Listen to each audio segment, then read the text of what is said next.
Tempo Harmonie chantait Bernard Lavillier. Nous allons bien parler d'harmonie aujourd'hui, mais pas celle-là et pas de Bernard Lavillier non plus Pas de d'ailleurs. chanson non plus, Non puisqu'il plus. s'agit d'un strip track, donc de bande C'est dessinée. ça, il fallait une introduction, donc c'est Ouais. fait, hommage à Guillaume qui en fait des comme ça. Nous sommes donc aujourd'hui gens de Trick Track, gens de Facebook, gens qui passaient sur Internet d'ici ou d'ailleurs, pour parler bande dessinée avec Monsieur Christophe. Bonjour. Bonjour, comment ça va? Très bien, très très bien. Bah, parfait. Et je découvre une série, donc tu m'as fait bah, découvrir écoute, une série, oui. donc on va parler de quelque chose qui est nouveau pour moi, mais n'est pas nouveau pour toi. Non. Et apparemment, tu as été aussi conquis que moi et je ne Tout à m'attendais pas du tout à cette petite chose-là. Nous sommes donc avec Harmonie, une série publiée aux éditions Dupuis. Je l'ai découvert parce qu'elle a été prépubliée dans le magazine Spirou. Au début, voilà, ça ne m'attirait pas trop sans plus. Et puis d'un seul coup, j'ai commencé à voir que ça glissait vers des choses dans le fantastique, le SF qui me parlait bien. Donc j'ai rembobiné puis j'ai lu les premières planches. Et en fait, ça m'a complètement happé. Autant par le dessin que par le scénario. Alors, de quoi ça parle déjà Alors voilà. Harmonie, alors sans trop en spoiler, parce que c'est une série qui se suit au fur et à mesure des intrigues, des albums, enfin voilà, il y a une grosse intrigue qui se développe petit à petit.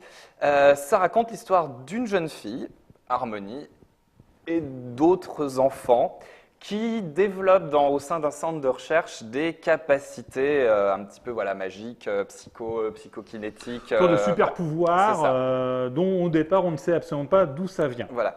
Avec, visiblement, il y a des gens en dehors de cette sphère qui est contrôlée par des militaires et des scientifiques. Il y a des gens en dehors de ça qui ont l'air de savoir des choses sur ce phénomène-là. On ne sait pas trop d'où ils viennent. Lié visiblement à une histoire très ancienne dont on ne sait pas grand-chose. Ça apparaît par petites touches. 4000 ans là. avant. Voilà, 4000 ans plus tôt. Je vais montrer, d'ailleurs, c'est l'introduction de l'album, mais c'est quelque chose dont on parle même très peu au sein des albums. Voilà, ça démarre. Quelque chose de très un petit peu, pas Med fan parce que c'est encore plus vieux que ça. Enfin voilà, on voit une société ancienne, des gens qui manifestement ont des pouvoirs un petit peu étranges, et puis on bascule 4000 ans plus tard dans L'univers une toute autre contemporain. intrigue. Voilà, univers contemporain. Au début, ça joue beaucoup en plus avec la surprise, on ne sait jamais trop où on en est et les révélations arrivent petit à petit. Alors, je tiens à signaler une chose, c'est que si vous ne connaissez pas cette série, vous allez pouvoir profiter d'une chose, c'est qu'on a déjà 3 albums qui sont sortis. Voilà. Moi, je peux comprendre que lorsqu'on a eu juste le premier, effectivement, on a envie de lire la suite. Ouais. Et c'est vrai que Mathieu Rennes, qui est l'auteur, prend son temps. C'est pas une série qui est lente. Non. Il a un rythme qui est extrêmement efficace, mais c'est une histoire qui mérite d'être développée. Entre nous, ça aurait pu être un bouquin en 60 ou 80 pages, Oui, juste une grosse pour le histoire. premier cycle. D'ailleurs, les 3 premiers tomes représentent un premier cycle où effectivement, il faut avoir lu les 3 premiers pour avoir une mise en place des personnages, de la situation et de l'histoire. Et c'est qu'à partir du tome 4 qu'on sait que quelque chose va se développer. Tome 4, dont la sortie est mi-septembre, c'est pour ça qu'on en parle aussi aujourd'hui, puisqu'effectivement, le début du nouveau cycle, du second cycle, va sortir.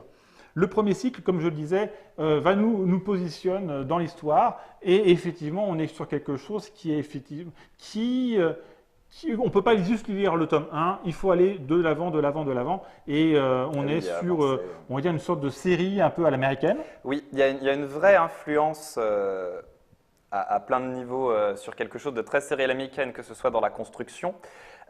Tu disais ça pourrait être un récit long, mais là il profite d'avoir ce découpage en épisodes pour faire quelque chose même de casser la continuité. Enfin, ça réfléchit vraiment déjà en termes d'épisodes et de cycles, donc comme des saisons, comme une série américaine où chaque épisode peut se permettre de prendre un chapitre, une ambiance, un univers, même si c'est la suite.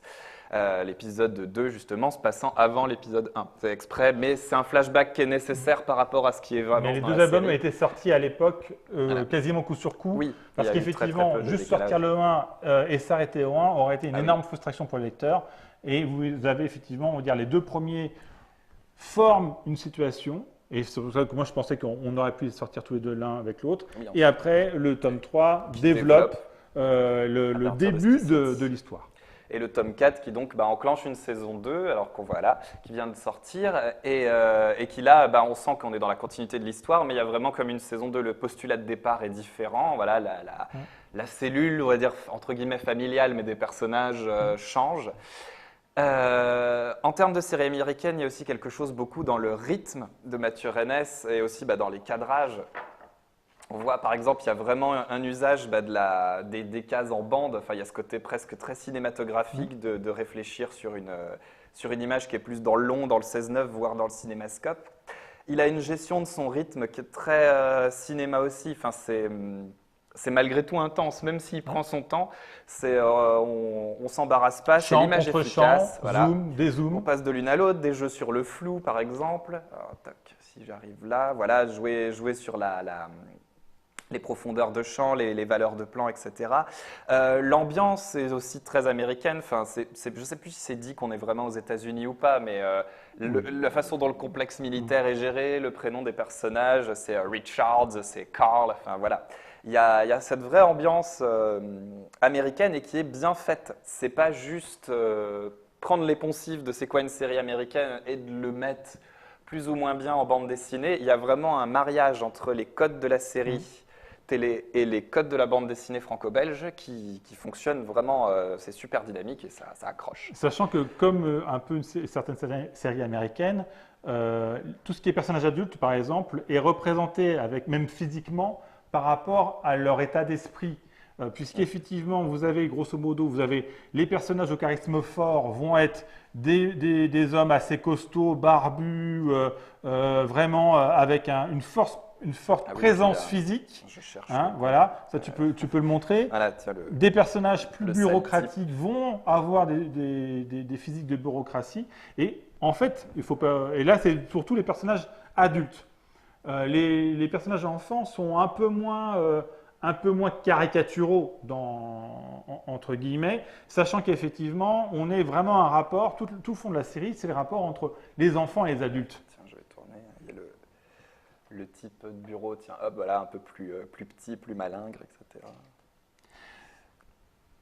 Donc, alors on est sur un tome 4 qui va sortir bientôt, prochainement.